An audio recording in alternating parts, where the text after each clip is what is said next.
Hello, everybody, and welcome to This Week in Travel. I'm your host, Chris Christensen. Gary is not with us because he's apparently appearing in the Pirates of Penzance. I could have that wrong. He may be going to Penzance, but I'm not really sure. We do have also joining us Jen Leo, coming to us from home in Southern California. Say hi, Good Jen. morning, everybody. Good morning. Chris, I'm sorry to do this.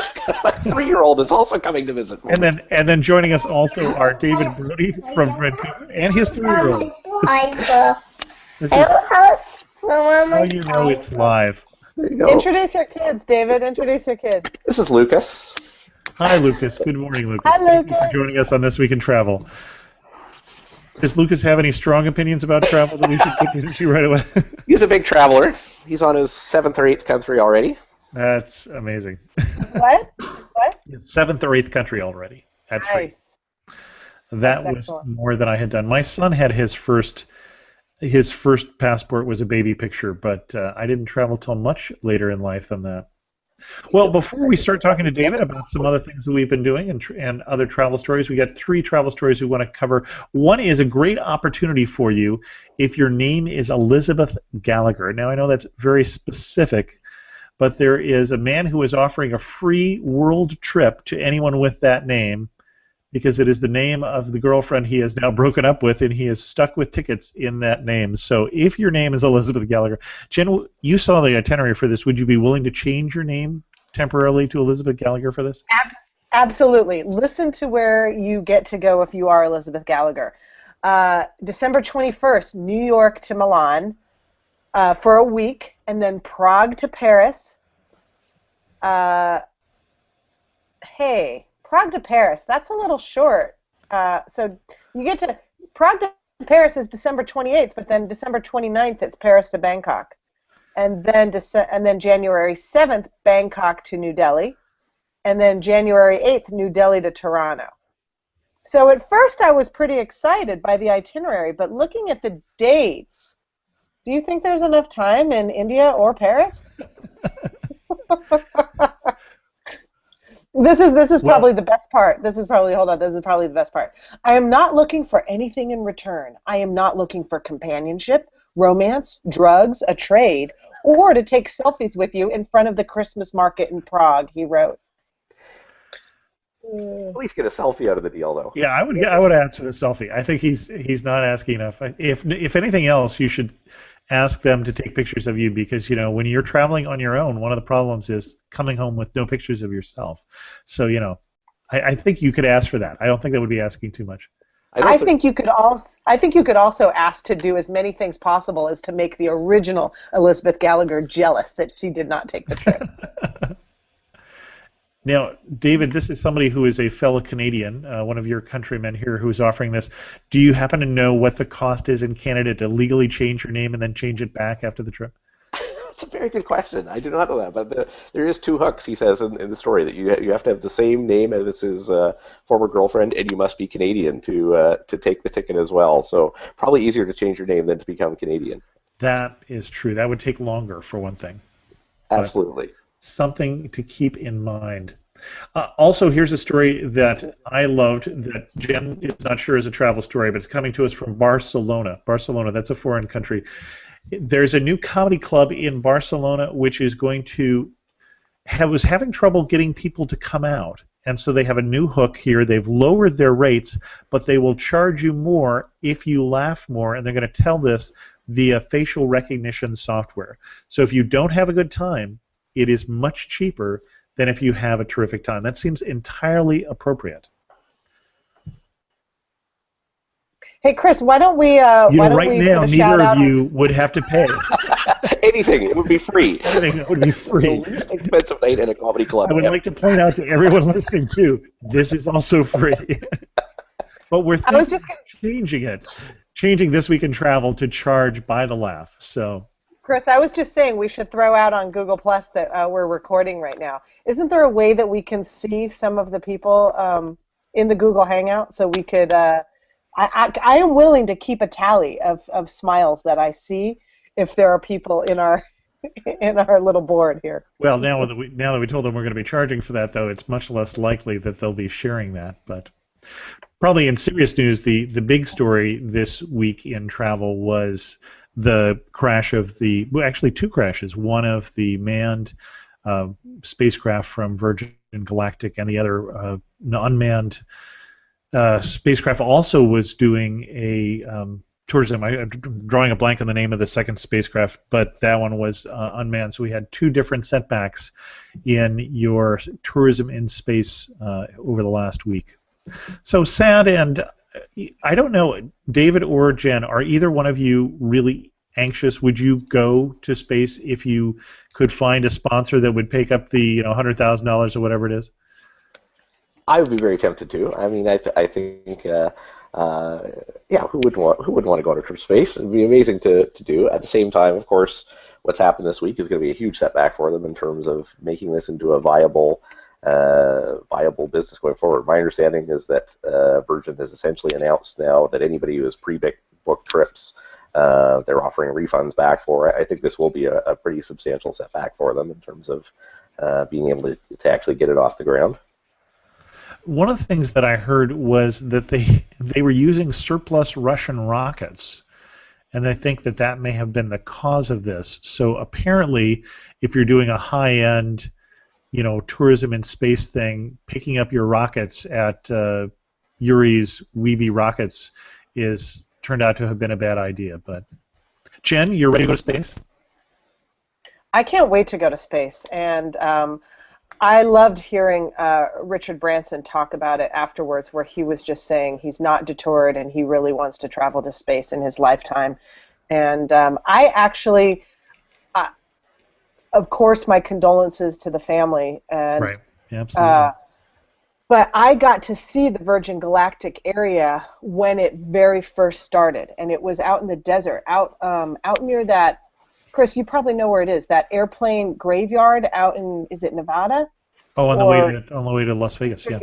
Right, and so that's where they were building at least several years ago when I first saw it, and I got to see that, and it's inspiring. Like when I was a kid, I wanted to be an astronaut, and I just did not have the math and science and physics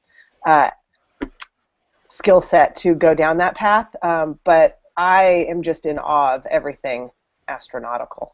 See, when I was a kid, I think every kid wanted to be an astronaut, but I was 8 years old when men walked on the moon, so which I saw actually, strangely enough, from British Columbia. David, the very first time that I was in British Columbia happened to be during the Apollo 11 flight, and I watched the Americans standing on the moon from a little tiny 6-inch portable TV in a trailer park in Victoria, British Columbia. But, Chris, that just sounds dreamy to me. I would have liked to have been there for that.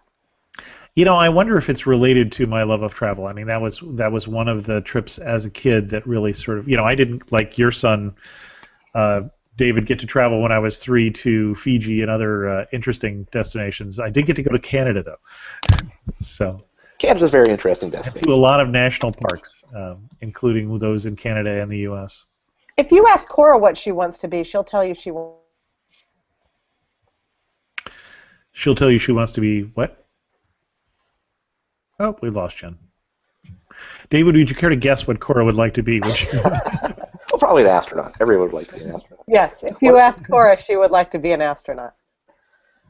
One of the really remarkable parts of the Virgin story, though, is that, my understanding reading through it last night is that one of the two pilots did manage to survive, and it was essentially about a 50,000-foot drop, that he came out of, that they were virtually at the edge of space, and they don't, the pilots at Virgin Galactic don't wear protective suits because the way they've designed the plane, they didn't think that was necessary, and we're also trying to reduce the payload, and he still managed to, even after that drop, pulled his chute at about the 20,000-foot mark and still managed to survive, which, any of the test pilots who were being interviewed about it are saying it's almost unheard of that he was able to do that.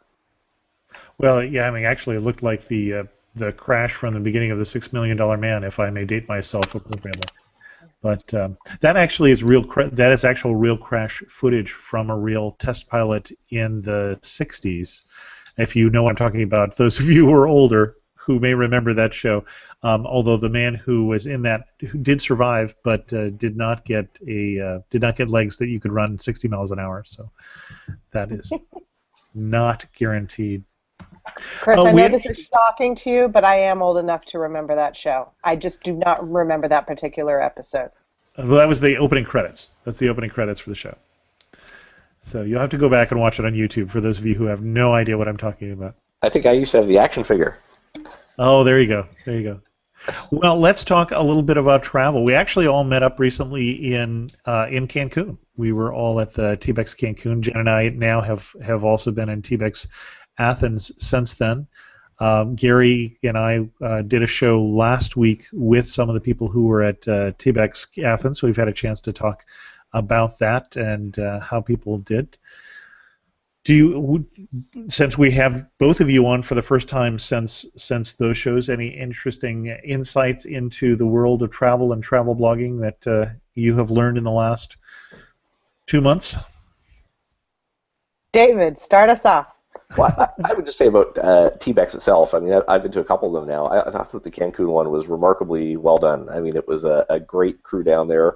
Really nice size in terms of the number of people who were down for the conference. I thought the pre and post trips that they had prepared were amazing. And I think a lot of people, when you think of Cancun, they think of it sort of this Vegas type, very party atmosphere. And you certainly saw in the surrounding area, the Mayan Riviera, the culture, the activities, the outdoor adventure stuff that you could do there. There was so much more to the region than that, and I thought the conference itself was fantastic. Yeah, my only regret with that is I would have loved to have more time to spend in the Yucatan. Cancun, I mean, I thought it was a lovely resort, but Cancun isn't the highlight of the Yucatan for me. But my family and I have spent some time in the Yucatan and gone to Playa del Carmen and gone to Merida and Campeche and some of the other places in there, the little tiny ruins, Coba and Uxmal and such, and just thoroughly enjoy Yucatan. Well, I think part of the tragic part of the Yucatan is so many people go to the all-inclusive resorts there and they never get off the resort, and it's so easy to rent a car to travel around. It's very, very traveler-friendly and so much to see and do, as you say, once you get out of the main resorts. Where did you go, David? Did you go anywhere on your own, or were they all the pre-Bex trips?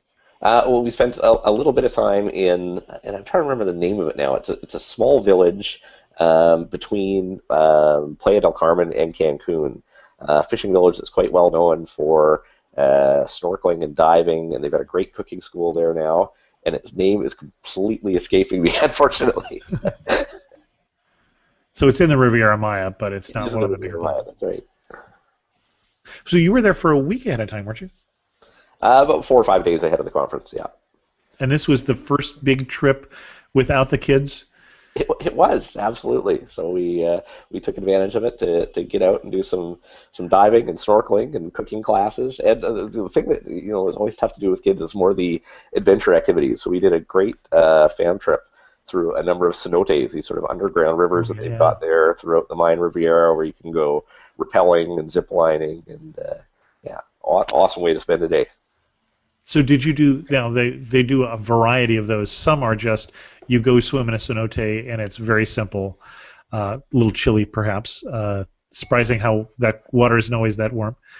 And then you did one of the ones though where you rappelled down. You didn't do scuba though at the bottom.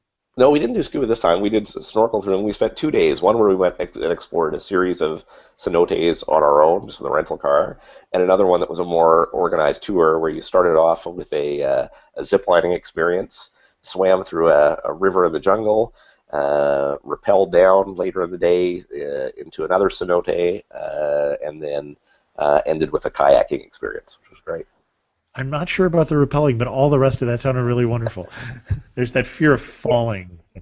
And guess what, David? You've all probably only got another 2 years until maybe you can do this with your kids. Cora's already been ziplining and snorkeling, and she's like become this little adrenaline junkie. She just this morning we were talking about where we could take her snorkeling next. Snorkeling I could picture, but don't you have to have a minimum weight to do ziplining? Don't you have to actually be able to move along the cable? She is quite light, and there were certain. She can't do it in Hawaii for a while. They have definite restrictions that she's well beneath. But when we were in Costa Rica, there were a couple different companies that would take a 5-year-old. Interesting. So I know that when we were in up in the Napa area now, there's a zip lining course up in the Redwoods, which was great fun. But they were talking about someone who she was brought by her parents, and she was just at the limit in terms of weight. And so apparently her parents had her drink a lot of fluid for breakfast so that she would weigh enough that she would tip the scale enough to be able to do that. But unfortunately, now she's up in the top trees and she's drank a lot of fluid for breakfast. So you can probably tell where that story is going. So she didn't finish the entire course before they needed to take a detour. I have now remembered the village where we spent some time, who I have to give a shout out to, is Puerto Morelos, which is a great spot because they've got a lot of very authentic Mexican resorts, right in the beachfront in the town there. It's where a great little cooking school is, and that was the name that was escaping me there. It's a little town where we spent some time. Excellent. And David, we talked about you as a travel blogger, but you are also a travel PR, a travel public relations. It's like, what does PR stand for again? That's right. Suddenly it went away.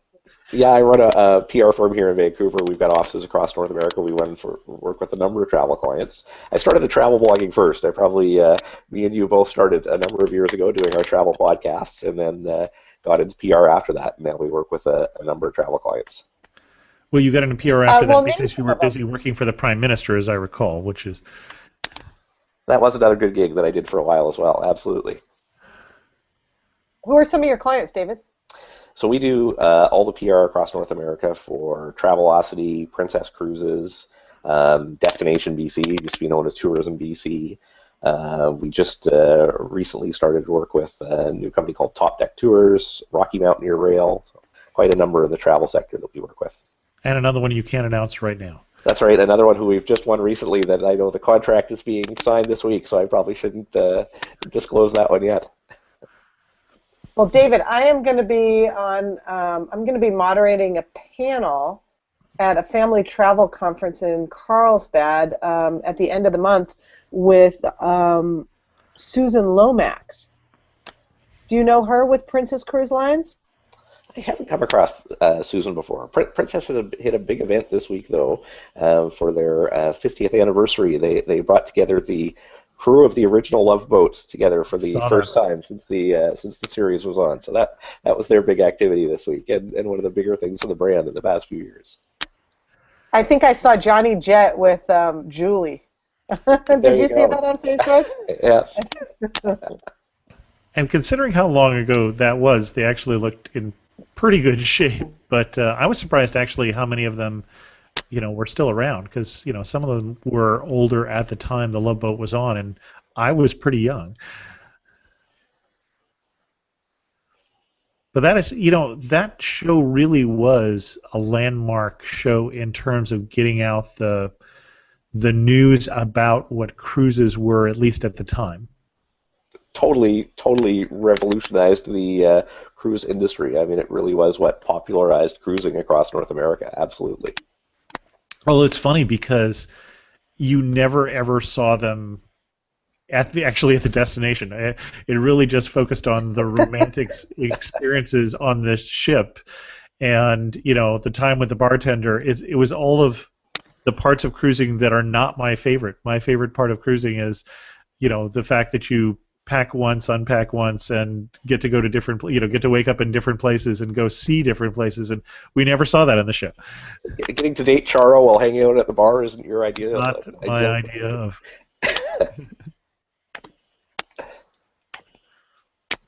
Now, I know that you were also pitching several of your clients, in fact, to go to TBEX next year. What do you see changing in the travel space here over the next couple of years? I mean, one of the real trends I thought that emerged at TBEX this year versus past events that I've gone to was the way that travel bloggers are working with brands. I think is changing dramatically. I mean, it used to be it was rare for bloggers to get invited on a fam trip, for example, Right. and that was a huge enticement for for bloggers to create coverage and original content on behalf of brands. And there's still a lot of that goes on, and a lot of people who are participating in fam trips and doing sort of freelance writing and other things while they're out on trips, as well as working on their blogs and podcasts. But the new model that I saw emerging more at TBEX, particularly amongst the most sort of top-tier bloggers across North America, seems to be much more deep and long-term partnership programs where Right. people aren't just going on a single fam trip, they're becoming almost a quasi-spokesperson for a brand. Maybe they're speaking at travel conferences on their behalf, they're Right. creating content on their behalf, and that it's the bloggers themselves who are going in and pitching ideas to brands about how they can work together, which I think is quite different than what you would have saw even 2-3 years ago at a TBEX event. Hey, David, I know that Gary and Johnny Jett and Lee Abramonte are doing some of that work as a trifecta of influencers. Who else did you see in the blogger sphere that was becoming more of ambassadors? I know Jody used to write for Hitmonk. David Babb from the Planet D, I mean, that certainly seems to be a big part of how they're monetizing their content. I thought they had some really interesting stories about some of the work they've done together with, Amex and other brands, where they've come up with really cool creative concepts, and rather than waiting for a brand to approach them, they're essentially going in with a whole campaign idea and pitching it into brands, which I was surprised to see that there's people who are thinking that far ahead in terms of their blogging and how they're going to monetize their blogs to do that. When I was just in Boston, we did a travel blogger meetup with Nathan Boyle and Lily Marshall and we get together sort of every other time I'm in Boston. And Lily was talking about another blogger whose name unfortunately escapes me, who is an artist, and she had said, what you ought to do is, talk about a long-term, spending, a month in a destination and creating art while you're there, and then ending with a gallery opening, and then basically showing all this art, and then, you'll sell the art, and basically, but it'll be a PR event. It'll be, it's a much more complicated thing. And apparently, she's now sold that to Costa Brava in Spain. So they will be doing that. I wish I could remember who it was, but it wasn't somebody who I know as closely. Also, when we were in Athens, I know that Captain and Clark, for instance, they were showing at their end, at the end of the show, as they were getting ready to announce that Costa Brava was going to be where the next TBEX Europe was, they showed one of the videos that they had done while they were in Costa Brava, and it was very good video work. I mean, definitely better than I'm capable of doing, at least at the current time. A very professional work, and I know I talked to Lawrence, who is one of the photographers, that he's doing that sort of thing for brands as well now. And so, yeah, I'm seeing more and more where there is a professional engagement in addition to just, I'll go and write a blog post or two about your destination, and using more skills. Using more audio skills, using more video skills, using more artistic skills, using more photography. Well, I think something me and you talked a little bit about in the session we did at TBEX is there's more and more bloggers or people who are thought of as bloggers by brands who don't have a blog at all, right? I mean, whether they're influencers on Instagram, whether they're well-known YouTubers who are getting more and more active and engaged in the travel space, who still sort of self-identify as bloggers even though they don't really have a travel blog.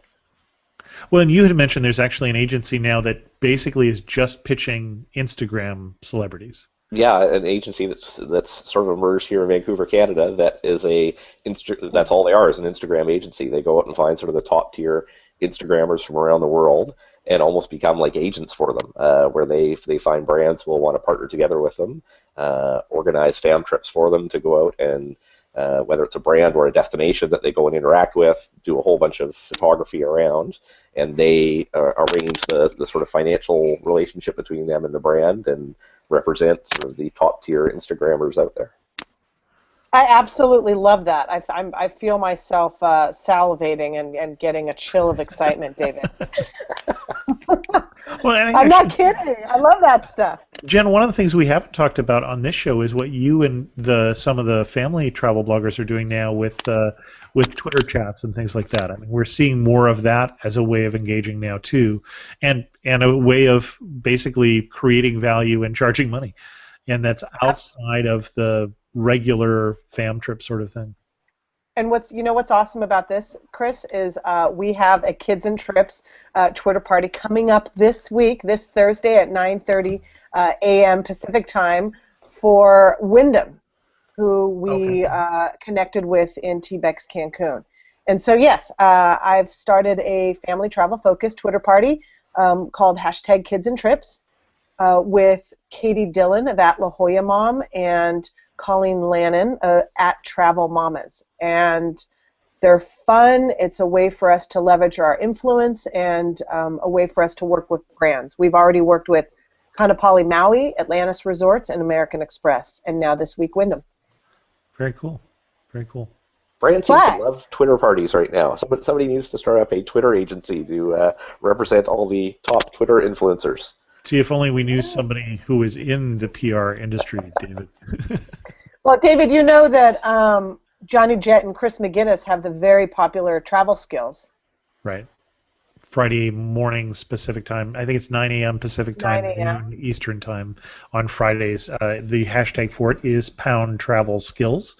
And they'll, and for those of you who are not familiar with a travel chat, it tends to be like 10 questions asked over the course of an hour, and then various people responding and including the travel hashtag, the hashtag associated with the Twitter chat along with their answer.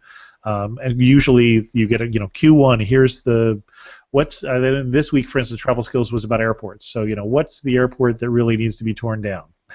Was one of their questions. And I don't know who the sponsor was, but I wouldn't be surprised if it was Munich Airport or somebody like that who's reaching out in the new media space. They were at TBEX Athens, really wanted people to come and stop by Munich not just as a destination, but the airport is a destination. They have apparently the largest brewery in an airport and an event space basically just outside security. Now, if you could do that inside security, so you could do it in a shorter layover, I thought that would be interesting, but it sure beats some of the layovers I've had in airports now, as airports get a little more interesting. David, it seems to be a recurring thought, at least. I don't know about a whole topic, but we've discussed it before, and it seems we think about it at the end of every TBEX, is how come there aren't any managers out there for bloggers? It seems like it is a job for at least one or two people that could really, I don't know, it seems like a need in the industry that just hasn't been met yet. Have you ever thought about... Have you ever discussed that with anybody? Maybe not as you being a manager, but just that there is this need in the space? Well, I think you're right. There is definitely a need in the space, and the place where I've seen it starting to emerge a little bit is with YouTube influencers. There certainly are now, individuals who are sort of acting almost as publicists for the top tier YouTubers out there and negotiating contracts on their behalf as well. Not seeing it as much yet in the blogging space, but certainly may be something to come for sure. How do you find a top YouTuber?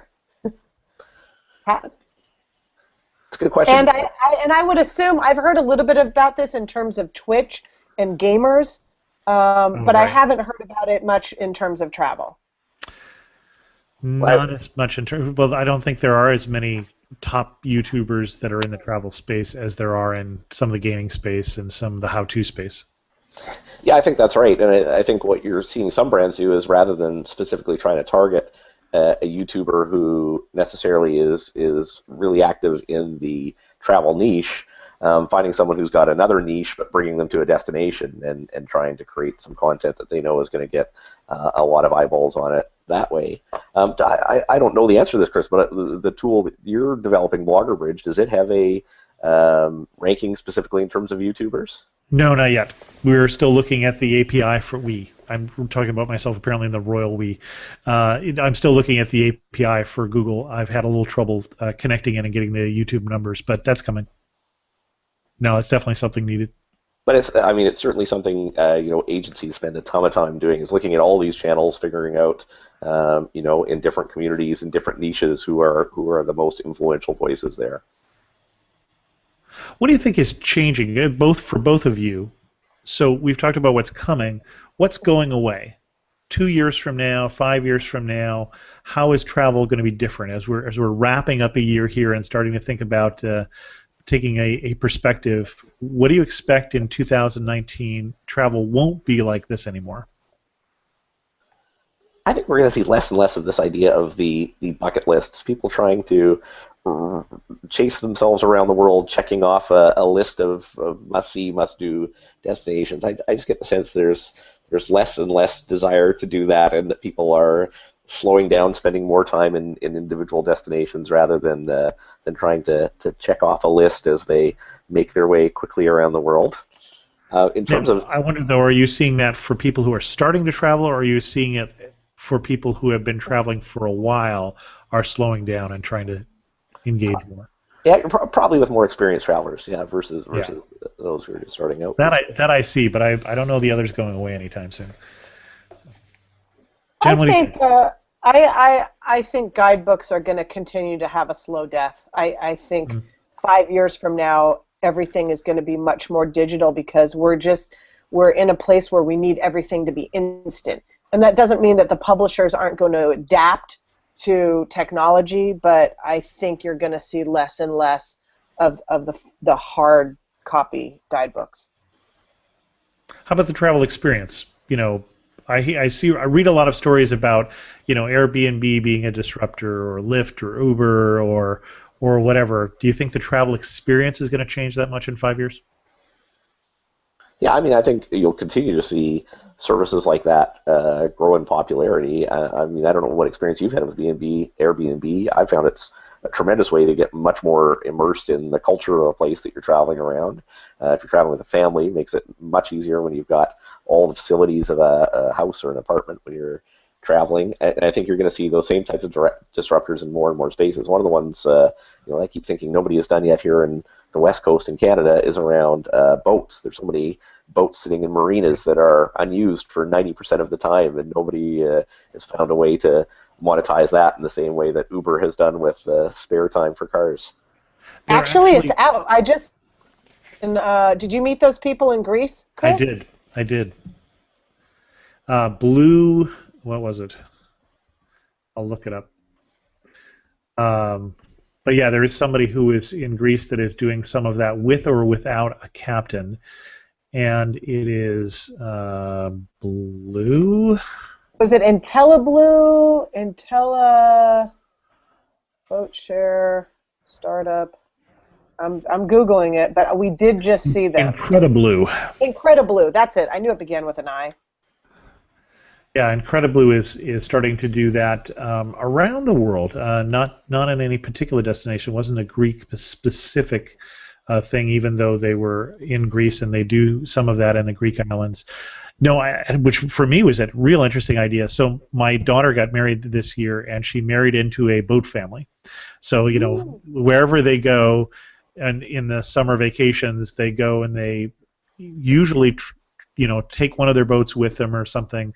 And we've really enjoyed hanging out with them. We really enjoyed spending time with them. And so I have this in the back of my mind, well, they know how to sail. If we could get them someplace a little more exotic, like the Greek islands or something like that, we might not even have to rent a captain or whatever. Or maybe we would rent a captain, but we would do a sailing trip or something like that. So when I was talking to them, I had a specific idea in mind, which was, hey, I know some people who you might be able to entice into that. I like it. I don't know if anybody's doing it in the Bay Area, but if there was an Uber for boats here in Vancouver, I'd be all over that. There's so many cool destinations you can go to. Right. The nearby islands and weekend trips and stuff that would be great to be able to do. I think road travel is going to change, but I'm not quite sure how. I think with all the electric cars and the electric stations, there's going to be a different kind of road trip happening, but I don't have the full vision for it yet. That seems like that might be at least 10 years out. 10 years? Maybe. It's interesting because I don't know how much I think travel is going to change in the next 5 years. I read all these stories about all these things on the way out and such, and other than guidebooks, as you point out, Jen, which are definitely how you use guidebooks or what form they are, I think is definitely changing fairly rapidly. And I think they're still wonderful. I love a good guidebook, but I don't use it for part of what it has. The restaurants and things like that, by the time you read it in the guidebook, are a year old. So I'm not sure that that's the best use of that technology versus some of the online recommendations and such, or hotels even at some point. But the historic background and the perspective and all of those sort of things that guidebook writers have traditionally brought, I think there's still going to be a need for that in some form. The expert opinion. I think if I really liked the app Findery. Mm-hmm. Haven't contributed much to it. I really like how it worked. It was started by the one of the founders of Flickr.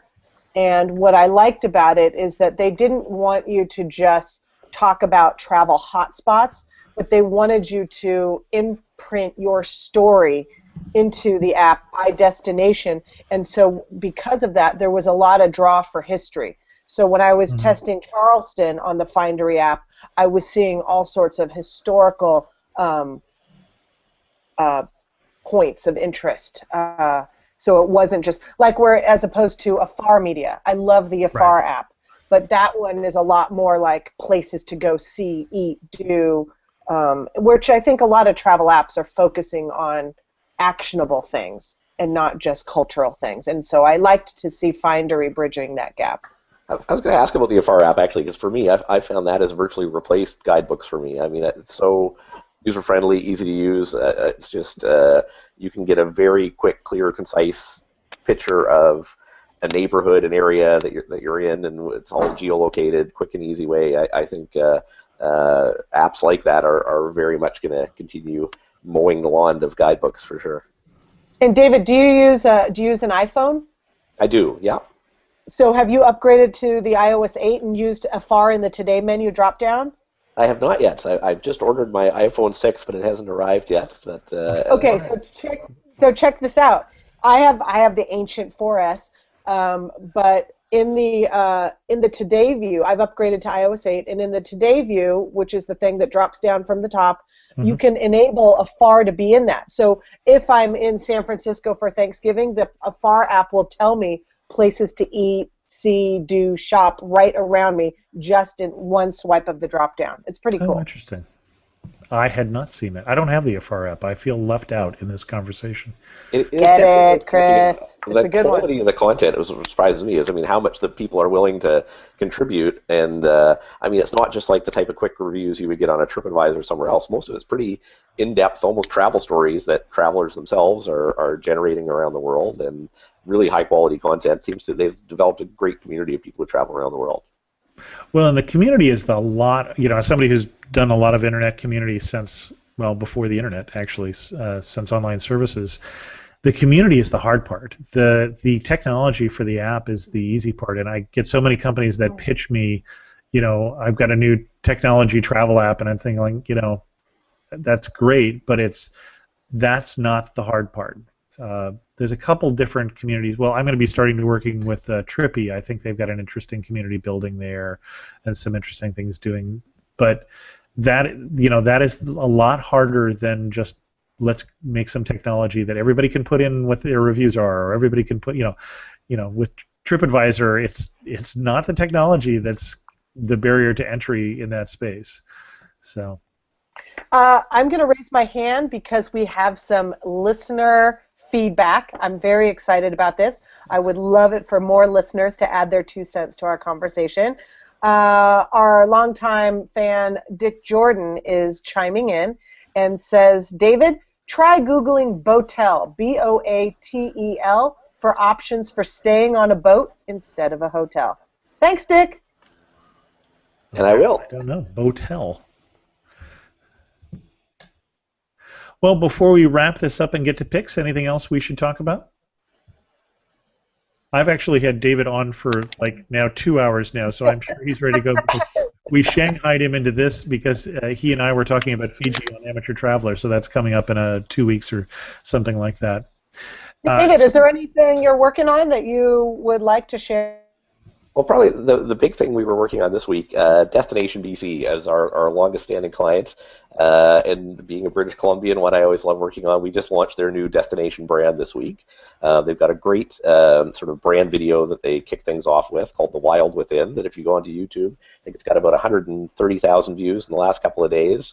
Really gives you a great sense of what you would experience here in British Columbia, and it really focuses in on the wilderness and the wild, which is really sort of the unique proposition here in the province. And we've got a lot of cool things coming up with them to sort of unveil that new brand over the next year across North America. Very cool. And David, we didn't warn you at all. I don't know if you know that we generally do a tip for this show. Jen, did you have a tip that you brought for us this time? I do. I have a couple of tips. Let's hope my Wi-Fi can last long enough for me to say them.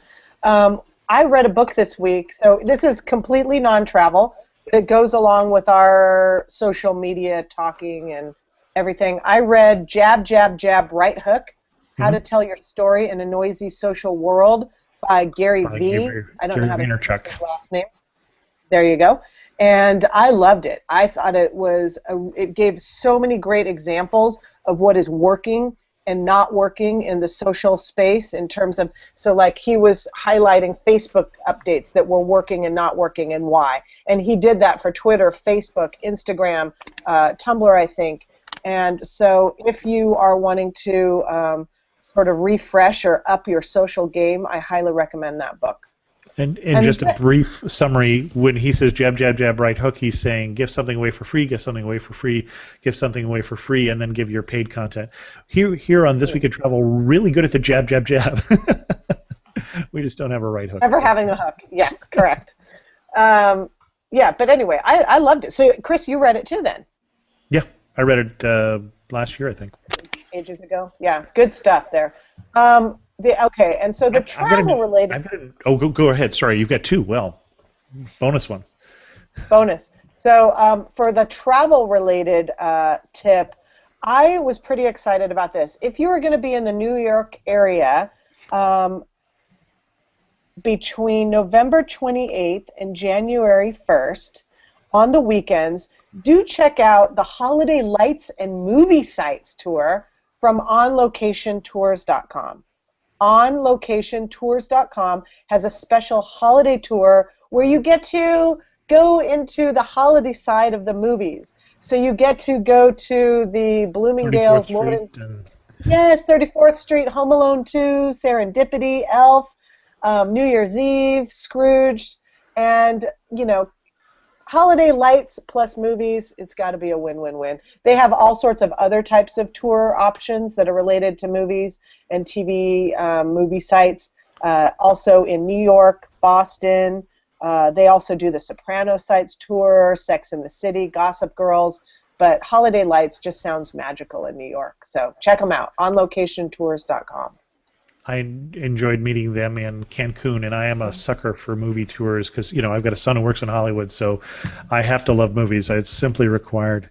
I have an app for you for my tip, and that is Scribd, Scribd, and they are an alternative to the Amazon Kindle app, which is, a terrific app, terrific things. But one of the things that's interesting about Scribd is they're a different economic model because you pay, I think it's roughly $10 a month for all the books you can consume, which is interesting to me because they just added audiobooks as well. Now, they don't have the collection of audiobooks that you would find on Audible, which happens to be where I get most of my audiobooks, and I'm, consumed, I think, 2 different audiobooks this week because I was off traveling by myself. So after I finish the 90 podcasts that I listen to, and if I have more time to consume content, I do audiobooks. So Scribd might be an interesting alternative to that. Yep. And you can get a free month, actually, too, if you want to try it out. So, David, now that we've shown you the way the tips work, do you have a tip for us? Well, probably my tip would be around Facebook groups. I'm actually leaving on Monday on a trip to Korea, where me and my whole family are going to go spend a week in Seoul. And the way that we found our trip, it's a Facebook group here in Vancouver called YVR Deals. a guy named Chris Martin, who it's not clear from the Facebook group. I think he must work in the travel industry, because all he does is every day posts, if he finds mistake fares that have appeared on airline websites or highly unusual low-cost airfares, he posts sort of instant alert on Facebook for. He's got one community here in Vancouver. He's got another one in Calgary. So we managed to get our flights to Korea for $450 with all tax, everything returned from Vancouver to Seoul for a week-long trip, which is $450 each. $450 per person, yeah. Okay. David, can you repeat his name? I couldn't hear it. It's either his name or the name of the group. How do we find this deal site? So his name is Chris Martin, I believe, and the group is called YVR Deals on Facebook. Is the Vancouver YVR is the name of the airline airport code. Yeah. There's another Facebook group called YYC Deals, which is the Calgary-based Facebook group. No, that's the Calgary one, YYC. Oh.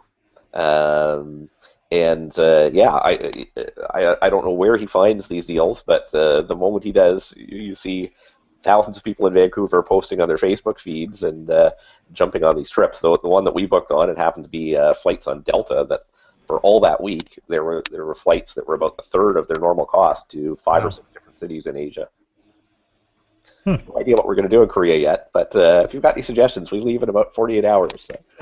I don't, but we've got an amateur traveler episode on South Korea. Well, we've downloaded it already, absolutely. Have you downloaded it already? It was funny meeting David's wife in Cancun because she already recognized my voice, so that was an odd experience for me. Jen, what is new on the Jen Leo cabal? I've been doing some really interesting WebBuzz pieces lately. So definitely check out LA Times travel section, latimes.com. I think it's /travel, and look for my WebBuzz column. And what else am I doing? You want to give us an example of one of the cool things that you've done recently? Yes. I'm going to have to look it up, but I believe it was called Sound City Project. Have you guys heard of that? No, how? Okay, soundcityproject.com is a really, really neat thing where they're converging like 360-degree sound with panoramic photos, black and white photos, photography. And they do it in a variety of locations, and you have to, it's best used with headphones plugged in, but it was really, really neat. So you're looking at this place of this image in Norway, and you're hearing all the sounds that are going on while you're there. It's pretty neat. They do it. They've got some in New York and San Francisco. Like I said, a variety of locations. They have a map, so if a map of New York with pins on all the different places they have one of these photo sound combinations. But that one's been like the most unique, exciting one that I've done lately for WebBuzz. Interesting. Very cool. And David, what is new? Where can people find you on the internet, and what is new with you? Traveland10.com is my travel podcast. Of course, I've got the episode that me and you just recorded on Fiji earlier today coming out in a couple of weeks. And on my podcast, I've just done a couple of Fiji video casts that should be going online in the next week or so as well. One of my favorite destinations anywhere in the world, so always happy to talk about Fiji. Excellent. Chris, I just forgot. I forgot one more thing. Yes. I would love for people to join us to talk about winter family travel trips, Thursday, 9:30 a.m. Pacific, on #KidsAndTrips. Cool. Excellent. And I'm Chris Christensen from AmateurTraveler.com. Actually, the newest news for me, which I don't think we've talked about on... Did we talk about it in the last episode? I cannot remember. I'm going to the White House in a month along with a bunch of other travel bloggers. And Jen, you're coming to that trip?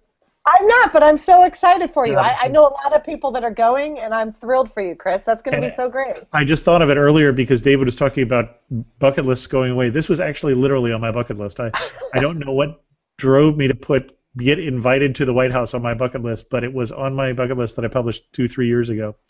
So name all the people that are going. You're going. I don't honestly know. Johnny and Natalie are going. Yeah. My Kids and Trips partner Colleen Lannon is going. Who else is going? Do you know? Dave and Deb are going. Yes, that's right. I think Nomadic Matt, Pauline Fromer, Travel Channel's coming to National Geographic. So it should be an interesting meeting with the government talking about their plans to encourage people to study abroad. New on Amateur Traveler this week, actually, speaking of Pauline Fromer, the episode that will come out today, just slightly before or just slightly after This Week in Travel, will be an episode on New York City with Pauline Fromer, who not only grew up there, lives there, but also just finished the book, the guidebook for the Fromer series on New York City. So a wonderful guest always, but someone who knows her city. With that, Gary, we hope you're having a very good performance of Pirates of Penzance. Sorry you couldn't be with us. He'll be back. He's actually going to be in the same place for 2 months at a time when he gets to Costa Brava, where he is wintering, like the swallows come back to Capistrano. Gary will be wintering in Costa Brava, so we'll be, I think, doing a little more regular show schedule there for a while. But we encourage you to go out there and travel, and remember, if your name is Elizabeth Gallagher. Elizabeth Gallagher, and you're Canadian. And you're Canadian. And you're Canadian. We got a deal for you.